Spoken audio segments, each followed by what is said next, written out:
Siapa yang dalam hatinya Allah dan Rasul cukup, maka Allah akan memberikannya kecukupan dari segala sesuatu. Gak ada harta, Allah kasih dia rasa cukup. Sakit, Allah kasih dia rasa cukup. Sendiri Allah kasih dia rasa cukup. Yang membuat kita sengsara itu bukanlah kita kekurangan harta, bukanlah kita sendiri, bukan kita dalam keadaan susah atau banyak penyakit. Yang membuat kita sengsara itu hati kita tidak cukup merasa bahagia. Terlalu kecil ruangnya untuk kebahagiaan sehingga kita selalu merasa hampa. Sedangkan orang yang Allah cukupkan, mungkin dia adalah orang yang Allah uji dengan penyakit sekian belas tahun tidak sembuh seperti Nabi Ayub. Mungkin dia orang yang Allah uji dengan kehilangan orang-orang yang dia cintai seperti Nabi Yakub.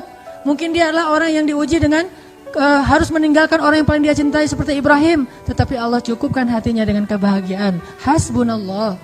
Tidak ada yang lebih berharga bagi kita daripada Allah. Maka siapapun yang memberikan hatinya lebih dulu kepada makhluk sebelum kepada Allah dan Rasul, siap-siaplah untuk sengsara dan kecewa. Berikan hati kita kepada Allah dan Rasul. Setelah itu Allah yang akan memberikan hati itu kepada orang yang paling layak untuk kita.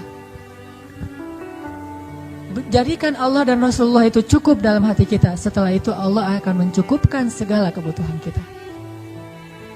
Masih ingat kisah kaum Ansor setelah perang Hunain? Perang Hunain itu terjadi setelah perang apa? By the way, perang Hunain namanya. Terjadi setelah perang Fathu Makkah. Jadi Nabi habis Fathu Makkah, kemudian Nabi ekspansi lagi ke daerah Ji'ronah sampai ke Taif. Sekarang tuh jadi salah satu tempat untuk memulai umroh atau mikot, yaitu Ji'ronah, sekitar 30 menit dari kota Mekah. Setelah selesai perang Hunain, kaum muslimin itu mendapatkan ghanimah yang sangat banyak, hampir sebanyak perang Khaybar. Jadi dua perang yang paling besar ghanimahnya itu, satu perang Khaybar dan di bawahnya perang Hunain. Ribuan ekor onta, ribuan domba, ribuan kuda dengan alat-alat perang yang berharga, kemudian juga berhala-berhala yang terbuat dari emas dan perak, itu ditinggalkan di medan perang dan diambil oleh kaum muslimin. Mungkin ratusan miliar. Ketika mendapatkan semua ghanimah itu, kemudian dikumpulkan di sisi Rasulullah, karena yang membagikan ghanimah cuma Rasulullah waktu itu. Tiba-tiba Rasulullah memanggil Abu Sufyan, orang Mekah yang baru masuk Islam. Ya Abu Sufyan, ambillah onta yang kamu suka, 100 ekor onta. Abu Sufyan mengambil 100 ekor onta dan mengatakan, saya merasa nyaman sekali dalam Islam. Bagi dia, kenyamanan dalam Islam itu masih diukur dengan harta. Ini namanya mu'allaf, orang yang dibujuk hatinya dengan harta. Abu Sufyan senang membawa 100 ekor unta. Kata Rasulullah, cukup ya Abu Sufyan? Cukup ya Rasulullah, cuman kalau ada lebih boleh sih. Dikasih lagi 100 ekor unta. Sampai Abu Sufyan mendapatkan lebih dari 200 ekor unta. Panggil lagi tokoh-tokoh Quraisy yang lain yang baru masuk Islam. Dikasih lagi 100 ekor unta. Hampir semua orang Mekah itu mendapatkan unta yang lebih dari 10 ekor unta. Bahkan tokoh-tokohnya itu mendapatkan ratusan ekor unta. Setelah semuanya dibagi, ghanimah habis. Onta, domba, kuda, berhala yang terbuat dari emas dan perak dibagi semuanya kepada orang Mekah dan sedikit orang Muhajirin. Orang Ansor gak dapat apa-apa. Orang Ansor jangankan onta, ayam atau bebek aja gak dikasih. Coba, gak dapat apa-apa tuh. Batu akik, cincin batu akik aja gak dikasih. Padahal cincin batu akik itu banyak dari tubuh-tubuh orang-orang kafir yang terbunuh. Akhirnya ambil batu akik atau apa. Batu akik kan mahal tuh dulu. Wah, gak dapat apa-apa sama sekali. Sehingga akhirnya orang Ansor desas-desus, mulai komplain, mulai komen. Apa komplainnya? Rasulullah mah kalau udah ketemu dengan keluarganya lupa sama kita. Satu orang yang ngomong kayak gitu, yang lain bilang, benar gitu. Akhirnya semuanya juga, oh iya benar ya Rasulullah. Ini gara-gara satu orang nih, was-wasah nih, yuwaswisu fi sudurin nas. Akhirnya yang lain juga ikut kayak gitu. Iya ya, saya nggak kepikiran sampai kayak gitu, ternyata Rasulullah bisaan ya, gitu-gitu. Akhirnya semuanya pada orang-orang Ansor desas-desus, mereka mengeluhkan ketidakadilan Rasulullah dalam membagi ghanimah. Sampai akhirnya desas-desus ini hampir membuat mereka demo gitu. Bayangin orang Ansor pengen demo, turun jalan yuk rame-rame. Siapa nih kira-kira yang jadi koordinator lapangan Korlap? Ternyata sebelum mereka udah nyentuhin Korlap, Rasulullah dengar desas-desus kaum Ansor. Langsung dikumpulkan kaum Ansor. Dikumpulkan semuanya, Rasulullah bilang gini, ya ma'asyara Ansor, apa yang kalian katakan di belakangku, kata Rasulullah. Ya gak berani atau ya kalau Rasulullah udah ngomong gitu, diam aja. Ya ma'asyara Ansor, aku sudah mendengar apa yang kalian katakan. Nih sebentar lagi ya sebelum azan, biar kita tuntasin adegannya. Ya ma'syara Ansor, aku dengar apa yang kalian ucapkan di belakang. Tapi wahai ma'syara Ansor, bukankah dulu kalian itu orang-orang yang kufur kepada Allah, lalu aku datang membawa iman kepada kalian? Bukankah dulu kalian bermusuh-musuhan saling membunuh, lalu aku mempersaudarakan kalian? Bukankah dulu kalian berada di tepi jurang neraka, lalu aku selamatkan kalian? Bukankah dulu kalian adalah orang-orang yang hampir saja celaka, lalu aku memberikan kepada kalian cahaya dari kegelapan? Ya ma'syara Ansor, apa yang kalian katakan di belakangku? Tiba-tiba salah satu dari lelaki Ansor berdiri dan mengatakan, ya Rasulullah, kami tahu jasamu betapa besar bagi kami ya Rasulullah. Tapi ya Rasul, bukankah dulu engkau terusir lalu kami terima engkau di kampung kami? Balas nih. Bukankah engkau dulu sendiri lalu kami menjadi keluargamu? Bukankah engkau datang dalam keadaan tidak punya apa-apa, kami serahkan seluruh harta kami untukmu ya Rasul? Bukankah ketika engkau berperang kami yang membelamu, bahkan banyak dari kami yang syahid demimu ya Rasul? Balas. Setelah selesai itu Rasulullah mengatakan, ya ma'syara Ansor, bagaimana pendapat kalian jika orang-orang Mekah itu pulang ke kampung halaman mereka membawa sampah-sampah dunia, dan kalian pulang ke kampung kalian membawa Allah dan Rasul? Tidakkah kalian rela? Langsung mereka berteriak, kami rela Allah dan Rasul. Biarkan mereka membawa pulang sampah-sampah dunia, kita dapat Allah dan Rasul. Allahu Akbar. Semuanya semangat dikasih Allah dan Rasul. Kalau kita disuruh pilih kayak gitu, ya Rasulullah, Allah dan Rasul plus harta juga ya Rasulullah. Itu mah kita ya. Insya Allah nanti kita lanjutkan setelah salat Isya. Teman-teman yang dirahmati Allah, kita masih berbicara tentang kisah-kisah bagaimana orang-orang salih merasa Allah dan Rasulullah itu cukup bagi dia, dan tidak ada lagi yang membuat dia gelisah setelah Allah dan Rasul. Tidak ada lagi yang membuat dia kekurangan setelah Allah dan Rasul.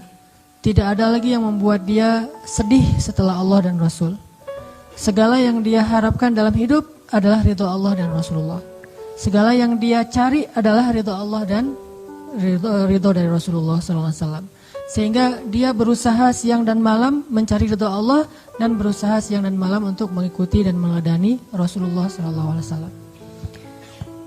Sampai kisahnya itu hal-hal yang menakjubkan, betapa mereka mencintai Allah dan Rasulullah itu dalam adegan-adegan yang menurut kita kadang agak aneh gitu.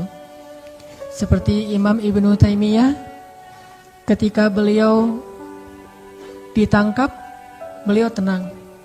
Lalu ketika di dalam penjara beliau dikurung sendiri, beliau tenang. Ketika beliau dibiarkan kelaparan, beliau tenang. Ketika beliau dibuat tidak bisa tidur, beliau tenang. Bahkan ketika beliau mau dihukum mati digantung, beliau tenang. Sampai orang-orang penasaran dan bertanya kepada Ibnu Taimiyah, kenapa engkau tenang sekali menghadapi semua ujian ini? Apa kata beliau? Ketika saya dikurung, maka saya menganggap diri saya sedang berduaan dengan Allah, dan itu membuat saya tenang. Ketika saya tidak bisa tidur, maka saya sedang menganggap saya sedang qiyamul lail dan menghadap Allah yang turun ke langit dunia setiap malam, dan itu membuat saya tenang. Ketika saya lapar, saya menganggap saya sedang berpuasa karena Allah, dan itu membuat saya tenang. Dan kalau mereka mengancam saya untuk dibunuh, saya anggap saya mendapatkan keistimewaan syahid di jalan Allah, dan itu pun membuat saya tenang.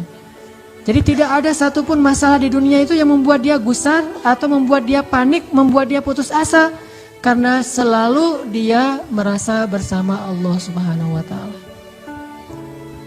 Hasbunallah wa ni'mal wakil. Cukup bagi kita Allah. Teman-teman pernah nggak ngerasain kalau misalnya naik motor yang biasa pakai helm, sesekali naik motor jalan jauh nggak pakai helm, kira-kira ngerasa khawatir nggak? Hariwang nggak tuh? Hariwang kan? Hariwangnya bukan karena takut kecelakaan, takut ada razia.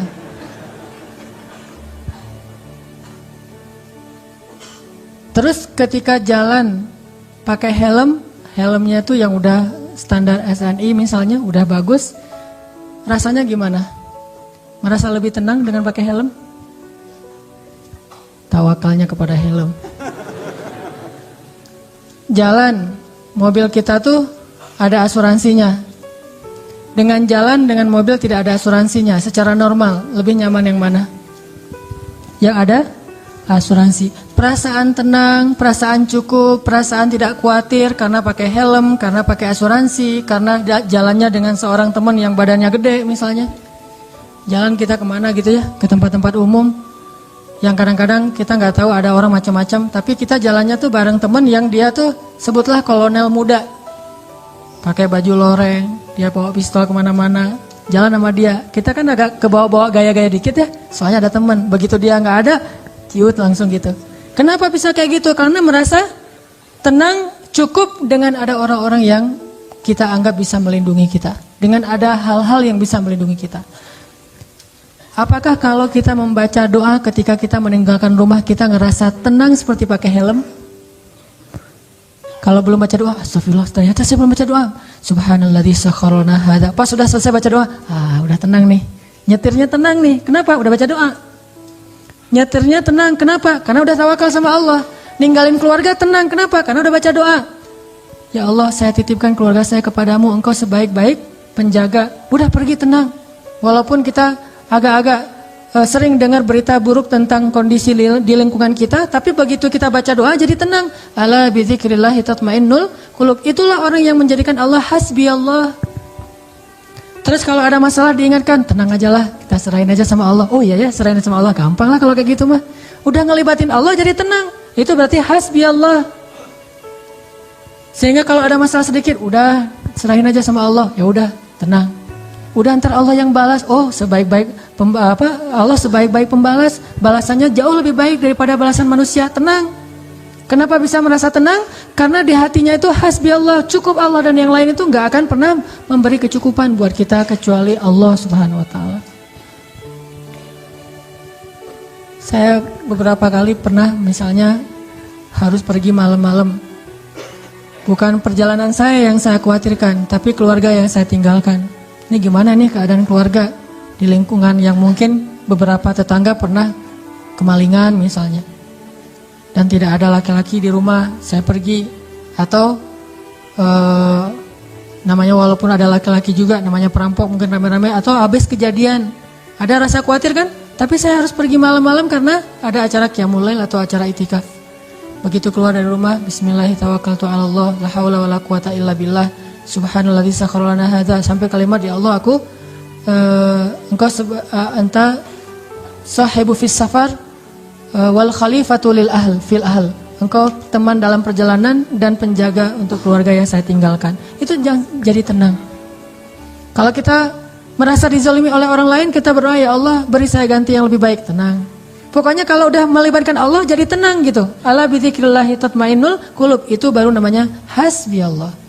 Dan Allah bilang, ana inda dhanni 'abdi bi, aku tergantung prasangka hambaku kepadaku. Kalau kita berprasangka baik kepada Allah, Allah seperti yang kita persangkakan. Apalagi sih yang membuat kita khawatir setelah Allah? Apalagi sih yang membuat kita merasa kekurangan setelah Allah Subhanahu wa taala? Jadi, jadikanlah Allah segalanya dalam hidup kita, cinta kita yang paling sejati dan yang paling besar di dalam hati kita. Allahu Akbar. Kenapa demikian? Kenapa Allah harusnya yang paling kita cintai dalam hidup kita, kemudian Rasulullah SAW, baru yang lain-lain. Yang lain mah yang kesekian lah. Termasuk keluarga kita, termasuk anak kita, termasuk istri dan suami kita, termasuk orang tua kita, harta kita. Itu mah yang kesekian. Nomor satu Allah dan Rasul. Kenapa? Karena tidak ada yang lebih mencintai kita seperti cinta Allah Subhanahu wa taala kepada hambanya. Dan setelah itu tidak ada yang mencintai kita seperti cintanya Rasulullah SAW kepada umatnya. Tahu gimana cinta Rasulullah kepada kita? Salah satu di antara cinta Rasulullah kepada kita yang gak bisa digantikan oleh siapapun, termasuk oleh orang tua kita.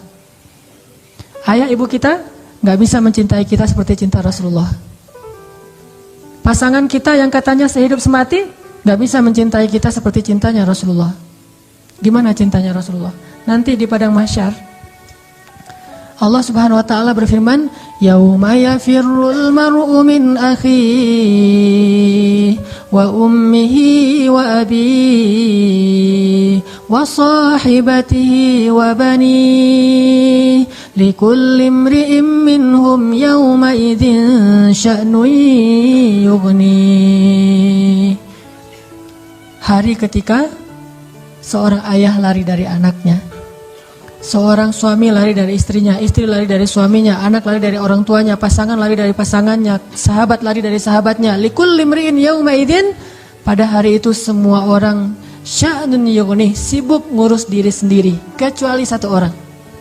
Semua orang, Nabi Adam, Nabi Nuh, Nabi semua anbiya dan semua manusia pada hari itu yauma idzin sya'nun yughni, likulli imri'in minhum yauma idzin sya'nun yughni. Semuanya sibuk dengan diri sendiri. Udah lupa tuh, kita dikuburin satu liang lahat dengan pasangan sejati kita, tapi pas kita bangkit kita nggak akan lihat ke sebelah kanan kiri kita. Dia juga nggak usah kegeeran, dia juga akan ngeliat kita kok. Saya nggak akan lihat dia, tapi dia pasti ngelihat saya nih. Nggak usah GR, di hari akhirat itu nggak perlu GR, karena dia juga nggak bakalan lihat, nggak akan ingat sama kita tuh. Kita lihat, misalnya kita manggil dia panggilan kesayangan kita, Beb, say gitu ya, say, gini panggil dia pergi aja tuh. Kenapa nih orang pergi? Jangan-jangan dia udah lupa ingatannya, belum balik, soalnya udah kelamaan tidur di dalam kubur gitu misalnya. Nah, likulli imri'in yauma idzin sya'nun yughni, nggak peduli, dia ngelihat kita, dia tahu ini suami saya nih, dia tahu ini anak saya nih, dia tahu ini orang tua saya, dia tahu bahwa dia adalah kekasih kita adalah kekasihnya, dia tahu.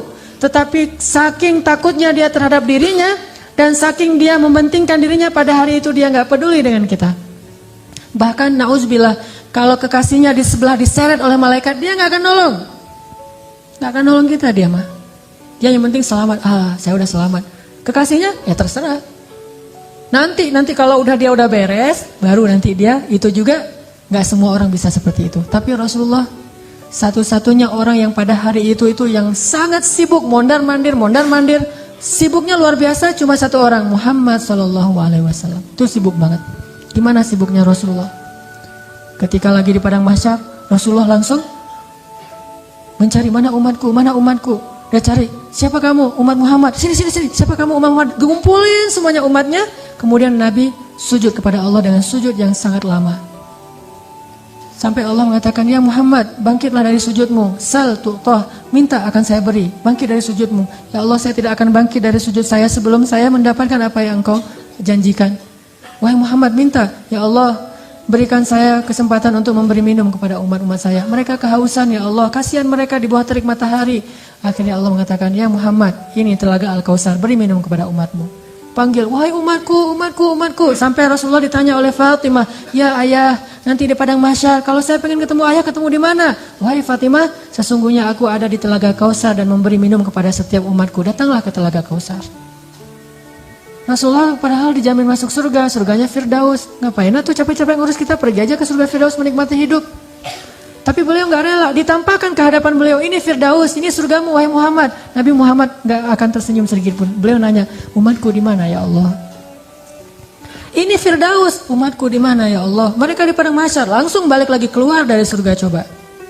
Keluar dari surga, cari, terus memberikan minum satu persatu. Bahagia banget, ketemu umatnya tuh kayak ketemu kekasih lama, kasih minum. Kasih minum. Setelah minum satu teguk, kita nggak akan haus lagi selama-lamanya. Ketika seorang ayah, ibu, kekasih meninggalkan kita, Rasulullah mencari kita. Di mana fulan? Di mana fulan? Honda Spasi motor, Honda Space motor D4541 harap dipindahkan. D811NN jok putih di depan pintu gerbang, segera dipindahkan. Oh. Cek. Tadi sampai di mana? Sampai spasi. Coba aja nih. Apa? Oh ya, sampai telaga Kausar. Rasulullah SAW ya. Jadi ketika semua orang ngelupain kita, dan gak salah mereka ngelupain kita karena kita juga ngelupain mereka. Jadi jangan ke istri ya ngomongnya, mah Papa nggak akan cinta-cinta banget sama mama. Kenapa, Pak? Nanti mama pasti akan ngelupain papa. Enggak kok, Pak, nggak akan lupa. Lupa. Kapan, Pak? Nanti di akhirat. Oh iya, papa juga gitu kan? Iya sih. Di situ emang semua orang saling melupakan, dan saling melupakan itu bukan karena Allah mencabut memori dan ingatan kita, karena memang kita mementingkan diri sendiri kecuali Rasulullah SAW. Di mana umatku ya Allah? Kasih minum satu-satu. Setelah dikasih minum, Rasulullah SAW sujud lagi. Ya Muhammad, kenapa engkau sujud? Sujudnya lama banget sambil menangis di hadapan Allah. Ya Rabbi, ya Rabbi, ya Rabbi. Terus Allah mengatakan, bangun ya Muhammad, aku berikan apa yang kau minta. Ya Allah, selamatkanlah umatku dari sirat. Langsung Nabi meminta kepada Allah kayak gitu, kata Allah, maka tunggulah mereka di ujung sirat. Nabi menunggu kita di ujung sirat sambil mengatakan, Allahumma salim salim, Allahumma salim salim. Ya Allah selamatkan, ya Allah selamatkan. Maka yang amalnya banyak dia lewat. Ada juga yang jatuh ke dalam neraka. Rasulullah ketika tahu umatnya masih banyak yang di dalam neraka, langsung sujud lagi di hadapan Allah. Sujud yang sangat lama. Allah mengatakan, ya Muhammad, bangkitlah dari sujudmu, apa yang kau inginkan? Ya Allah, selamatkanlah seseorang dari api neraka yang di dalam hatinya ada iman walaupun sekecil biji kurma. Akhirnya kata Allah, selamatkan mereka yang ada iman sekecil biji kurma di dalam neraka. Nabi langsung pergi ke pintu neraka, mencari umatnya. Wahai malaikat, cari umat saya yang ada iman sekecil biji kurma dan selamatkan mereka. Dikeluarin. Ketika ketemu dengan Rasulullah, mereka dalam keadaan habis disiksa luar biasa. Wajah mereka, tubuh mereka rusak parah. Rasulullah melihat mereka dengan air mata, kasihan, memeluk mereka, dipersilakan masuk ke surga. Setelah selesai, udah nggak ada lagi malaikat, udah nggak ada lagi. Balik lagi ke hadapan arasy Allah. Di bawah arasy Allah, Nabi sujud lagi yang lama. Dalam sujud lama itu kemudian Nabi menangis. Allah berkata, ya Muhammad, kenapa menangis? Ya Allah, selamatkanlah umat saya dari api neraka yang mereka di dalam hatinya ada iman sekecil biji jagung. Sekecil jagung. Kata Allah, aku izinkan. Akhirnya Nabi Muhammad lari lagi ke neraka. Wahai malaikat, keluarkan yang ada iman sekecil jagung. Keluar lagi sekian ribu, sekian juta umat Nabi Muhammad. Udah selesai semua, udah nggak ada sisa. Balik lagi di bawah arasy Allah. Sujud lagi yang lama, nangis lagi sepanjang waktu yang cukup lama. Sampai Allah bertanya, ya Muhammad, bangkit. Apa yang kau inginkan ya Allah? Keluarkanlah umatku yang di dalam neraka, yang di dalam hatinya ada iman sekecil biji sawi, zarrah. Kata Allah, aku izinkan. Lari lagi ke neraka, selamatin lagi. Balik lagi, sujud lagi, ya Allah. Kata Allah, ya Muhammad, apa lagi ya Muhammad? Bukankah aku sudah menyelamatkan banyak dari umatmu? Ya Allah, demi kasih sayang yang engkau miliki, selamatkanlah umatku yang mereka tidak punya amal kecuali hanya mengatakan la ilaha illallah. Kata Allah, aku izinkan. Nabi Muhammad kemudian lari ke neraka menyelamatkan kita dengan seizin Allah. Makanya Nabi mengatakan, katakan la ilaha illallah, baru aku bisa menyelamatkan kalian. Ketika pamannya mau meninggal, apa kata Nabi? Wahai paman, ucapkan kunci surga la ilaha illallah biar aku bisa nyelamatin paman. Walaupun gak ada amal sama sekali, tapi pamannya dengan takdir Allah tidak mengucapkan. Sibuk Rasulullah sepanjang padang mahsyar yang panas, kemudian di sirat, kemudian di depan pintu neraka, terus sibuk untuk memikirkan ummati, ya Rabbi, kaifa ummati, gimana umatku ya Allah. Rasulullah hanya membukakan pintu surga untuk kita, tapi beliau tidak masuk surga. Kita yang disuruh masuk surga, beliau keluar lagi, sibuk lagi dengan yang lain. Kita yang difikirkan oleh Rasulullah SAW. Apakah orang tua kita bisa melakukan itu nanti di akhirat? Tidak. Cinta yang paling besar dari Rasulullah. Enggak lupa sama kita, kenal juga enggak. Bahkan kita berselawat kepada beliau aja males. Beliau tidak menyelamatkan, ya Allah selamatin aja orang yang berselawat kepada saya. Yang enggak mau selawat enggak usah. Enggak. Yang ada iman sekecil zarrah, yang ada iman sekecil jagung, yang ada iman sekecil biji kurma, enggak masalah, yang penting umatku ya Allah, selamatkan mereka. Sampai pernah orang kalau sakaratul maut itu kan sakitnya luar biasa ya. Dan kita tahu adegan sakaratul maut Rasulullah. Apa yang beliau panggil? Ummati. Umatku. Ketika beliau haji wada, apa yang beliau ucapkan? Sampaikan apa yang kalian dengar ini kepada umatku yang tidak mendengar, kepada kaum muslimin yang tidak mendengar. Akhirnya riwayat itu sampai kepada kita. Terus mikirin kita. Hingga suatu hari Nabi lagi duduk bersama sahabat. Nabi bilang gini, wahai para sahabat, tahukah kalian siapa manusia yang paling dicintai oleh Allah? Dan aku juga mencintainya. Kata para sahabat, para nabi ya Rasul. Kata Rasul, kalau para nabi wajar dicintai oleh Allah, mereka itu adalah utusan-utusan Allah. Mereka dapat wahyu dari Allah. Mereka langsung berbicara dengan Allah seperti Musa. Wajar dicintai oleh Allah. Tapi bukan itu maksud saya. Oh, kalau gitu para sahabat-sahabat Nabi seperti kami ya Rasul. Kalau kalian bertemu dengan aku, wajar jika Allah mencintai kalian. Wajar jika aku mencintai kalian karena kalian bertemu dengan aku. Dan kalian menjadi orang-orang yang langsung melihat mukjizatku. Tapi ada yang lebih dicintai oleh Allah daripada kalian. Siapa ya Rasulullah? Mereka adalah umatku yang datang setelah kalian.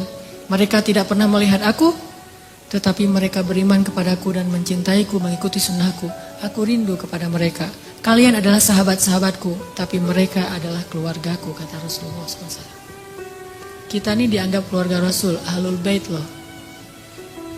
Bukan kita yang ngaku-ngaku Rasulullah keluarga kita. Itu mah wajar banget, orang kita orang biasa, Rasulullah orang luar biasa. Tapi Rasulullah ngaku kita sebagai keluarganya. Padahal Rasulullah tahu nggak semua dari kita itu setia kepada beliau. Yang marah ketika nama beliau dicoreng. Yang marah ketika tentang beliau itu diselewengkan. Yang marah ketika beliau dihina. Nggak semua dari kita punya kesetiaan yang besar kepada beliau. Tapi beliau menganggap kita keluarganya.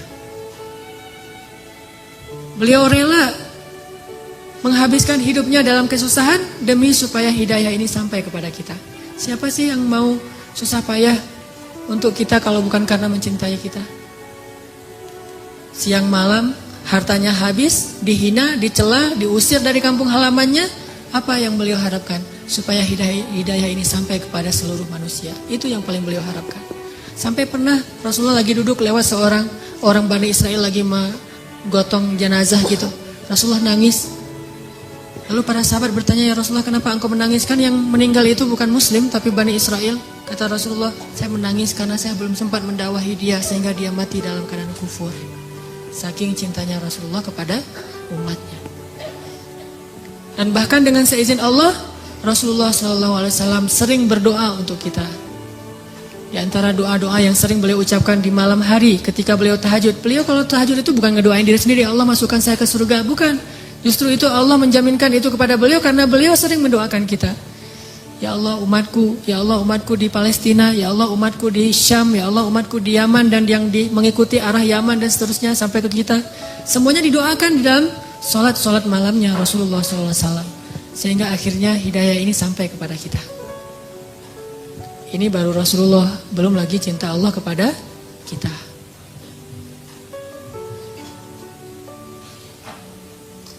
Masih ingat dengan ayat Qul ya ibadiyalladzina asrafu ala anfusihim Qul ya ibadiyalladzina asrafu ala anfusihim La taqnatu min rahmatillah. Allah berfirman kepada orang-orang yang banyak dosa seperti kita, yang pernah berzina, yang pernah minum khamar, yang mungkin pernah membunuh, yang pernah makan riba, yang pernah mengambil hak orang lain secara tidak benar, yang pernah melakukan dosa diam-diam, yang pernah ragu sama Allah, yang pernah diam-diam menuduh Allah dengan tuduhan-tuduhan yang gak pantas kepada Allah, yang banyak dosa, yang kotor, hina, dina. Allah bilang, ya ibadi, hambaku gitu. Lembutnya panggilan Allah kepada kita. Allah gak mengenal, wahai manusia, wahai pendosa, wahai orang yang hina. Enggak, Allah bilang, Qul ya ibadiyalladzina asrafu ala anfusihim. Bilang kepada hamba-hambaku yang banyak dosa. Tapi Allah gak bilang yang banyak dosa, yang melampaui batas terhadap dirinya. Lembut sekali bahasa Allah. Udah banyak dosa, Allah masih memanggil kita hamba.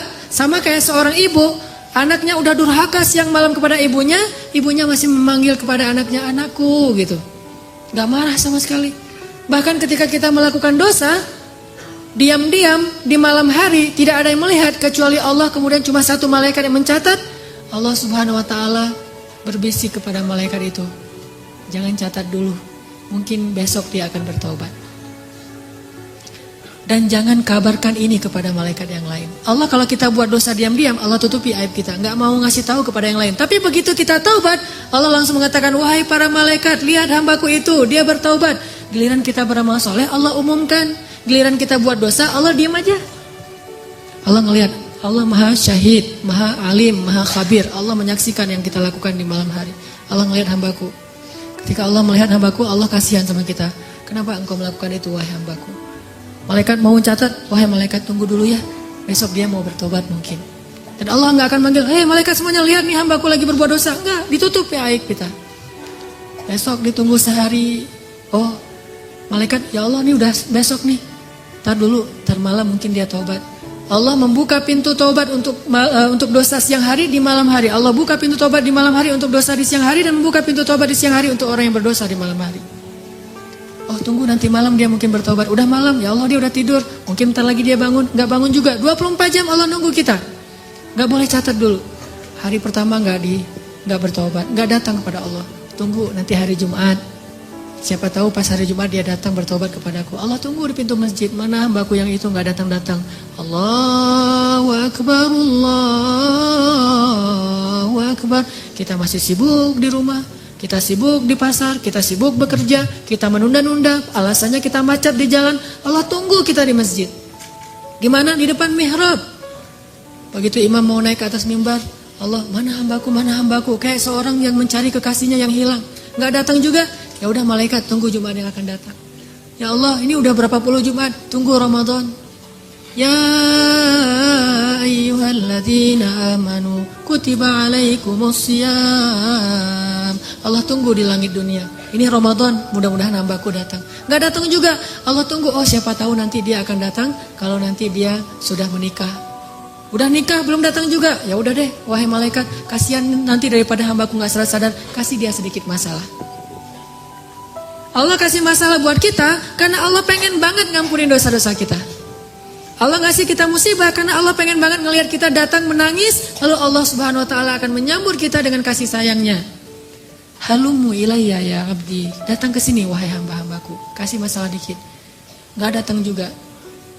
Terus kata Allah, malaikat jangan catat dulu. Kenapa ya Allah? Siapa tahu nanti di akhir hayatnya dia balik kepadaku.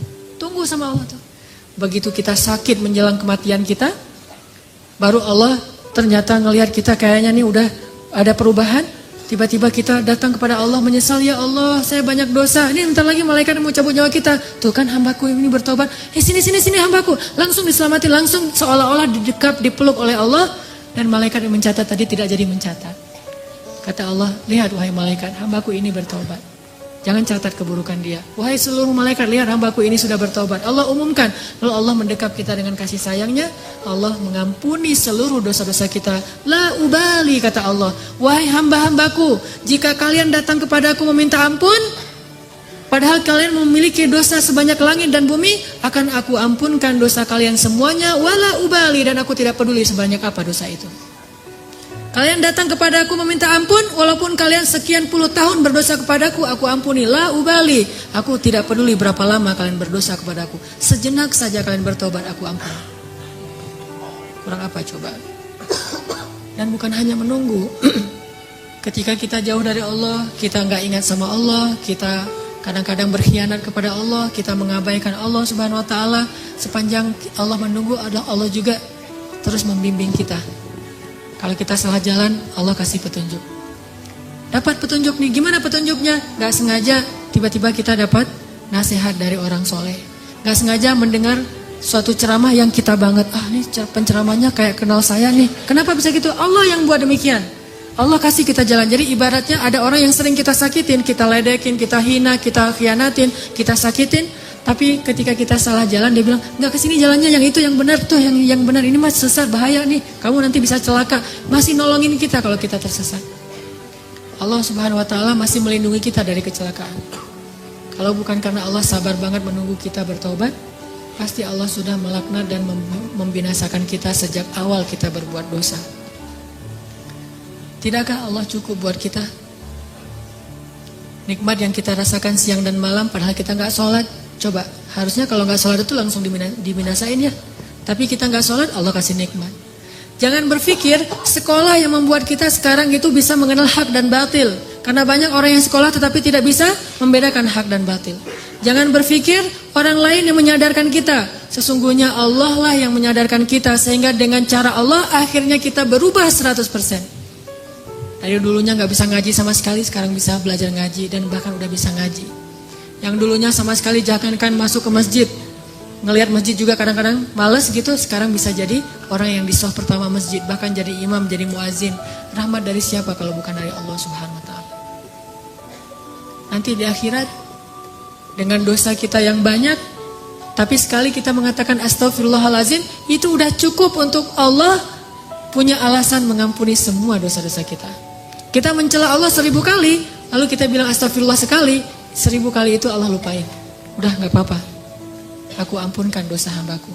Saking senangnya Allah kepada kita yang bertobat, itu seperti kalau bahasa Nabi mah seperti seorang keluarga, satu keluarga yang menunggu kedatangan orang yang paling dia cintai yang pergi jauh dan lama tidak pulang. Begitu dia datang, mereka akan menyambutnya dengan sangat bahagia. Kalau kita berbuat keburukan, Allah kasih kita satu dosa supaya gampang diampunin.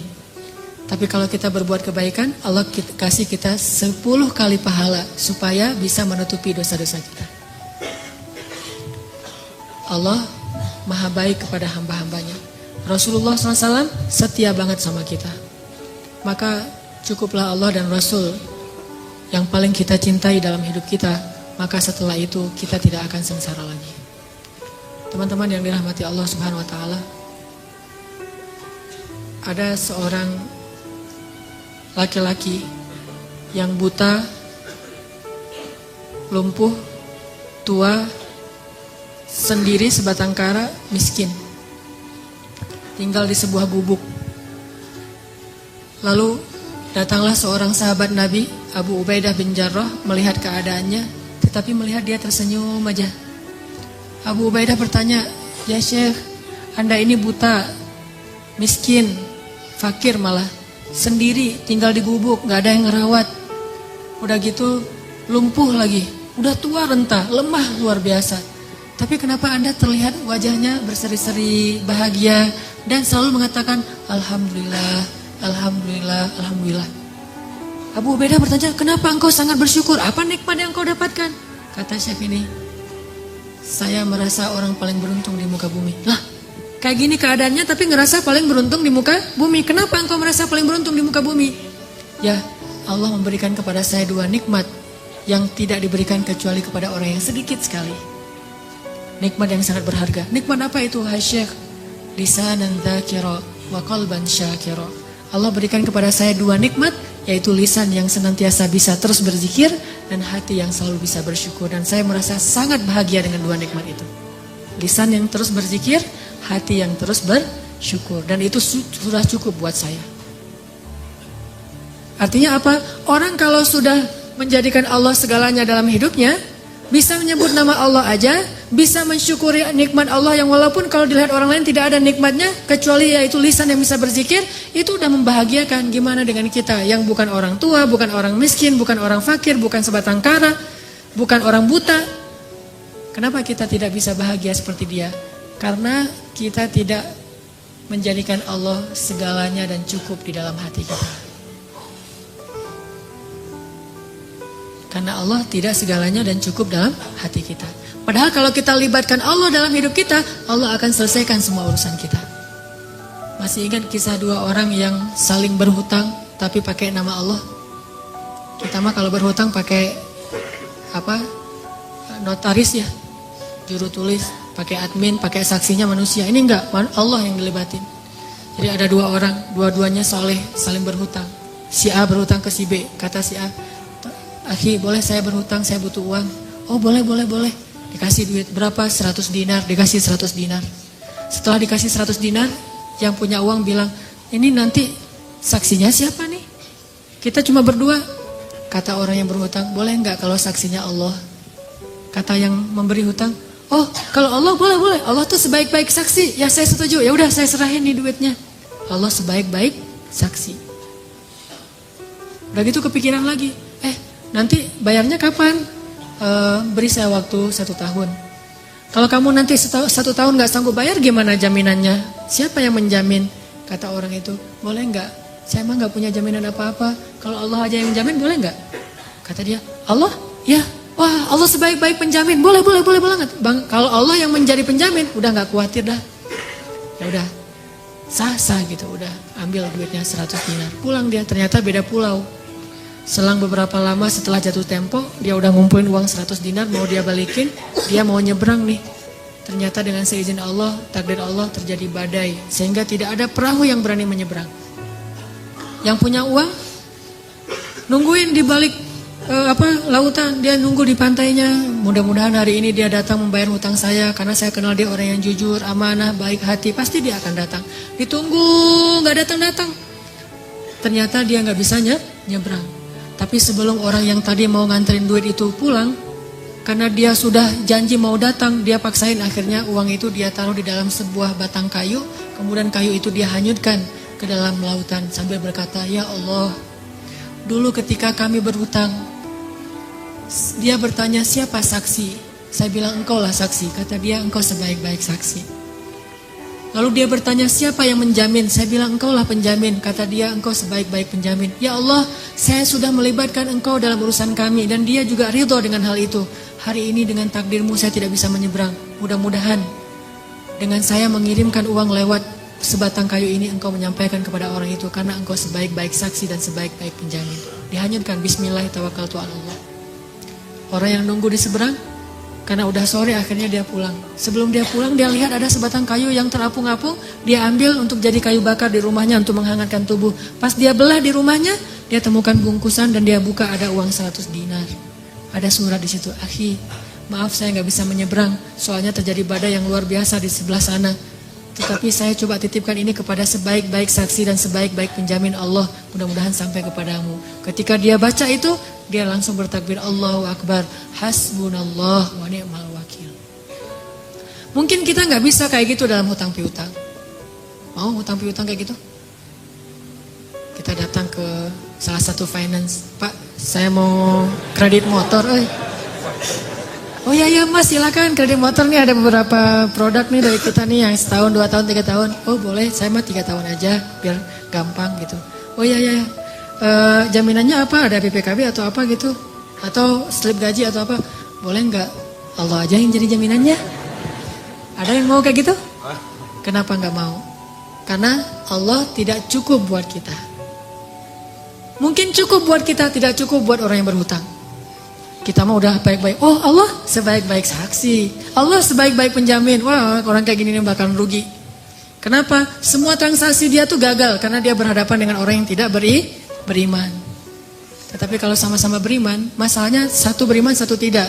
Memang gak akan rugi, tetap Allah ganti. Cuman masalahnya kan agak-agak melas gitu ya. Gimana uang saya gak balik-balik, ada aja alasan. Saya ketuk pintu rumahnya gak dibukain, saya telepon gak diangkat, saya SMS gak di-read. Ini kalau kita berinteraksi dengan orang yang tidak menjadikan Allah sebagai hasbiyallah.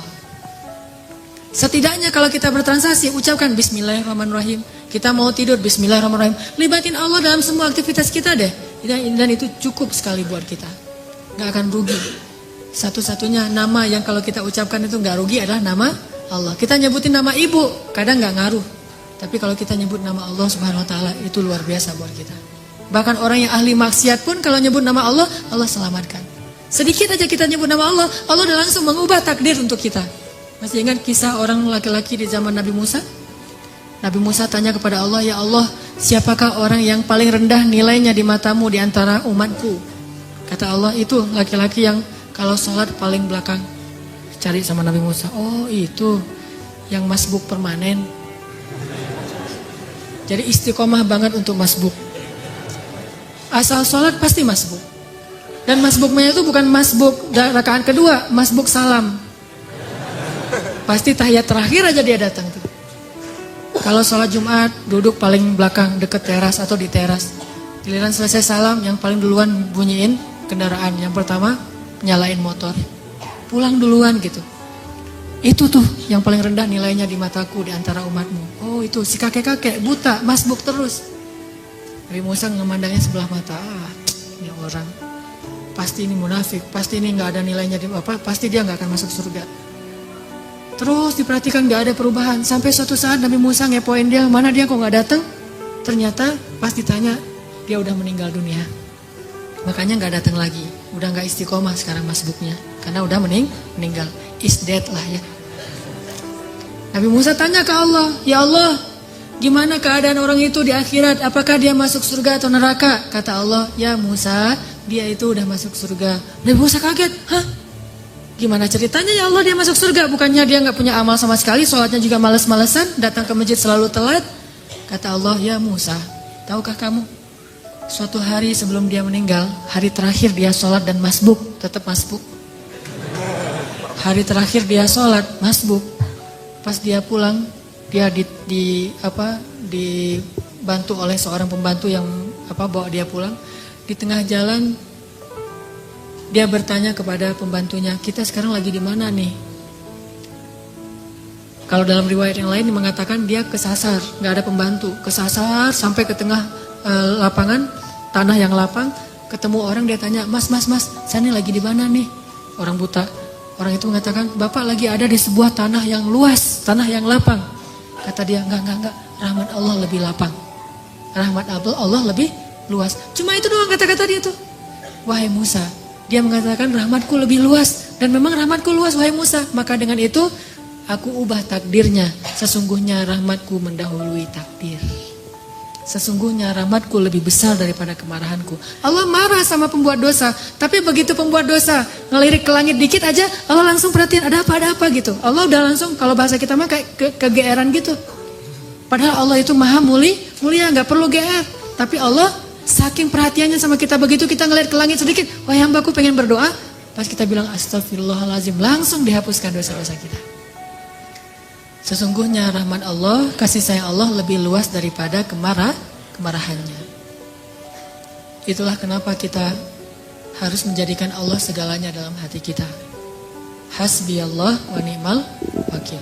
Mudah-mudahan ini bisa menyemangati kita dalam hidup kita. Pokoknya kalau belum udah pakai helm, udah pakai jaket yang tebal, udah pakai sepatu yang benar-benar udah kayak orang naik Harley gitu ya. Padahal naiknya bebek gitu, tapi udah kayak orang naik Harley. Udah lengkap tuh pakaiannya. Jangan pernah merasa aman sebelum mengatakan Bismillahirrahmanirrahim. Udah ikhtiar ini, ikhtiar itu. Jangan pernah merasa cukup sebelum mengatakan Tawakkaltu 'alallah. Pokoknya kalau belum ngelibatin Allah, belum selesai. Kalau udah ngelibatin Allah, yang lain belum selesai, insya Allah Allah selesaikan. Allah cukupkan. Allah berikan jalan keluar untuk kita. Wa may yattaqillaha yaj'al lahu makhraja. Itulah modal hidup kita. Mudah-mudahan itu bisa menjadi obat hati kita. Mudah-mudahan juga menjadi solusi dalam masalah-masalah kita. Marilah kita tutup dengan sama-sama berdoa. Semoga Allah memberi kita hidayah dan menyayangi kita sebagaimana Allah menyayangi para anbiya dan orang-orang soleh.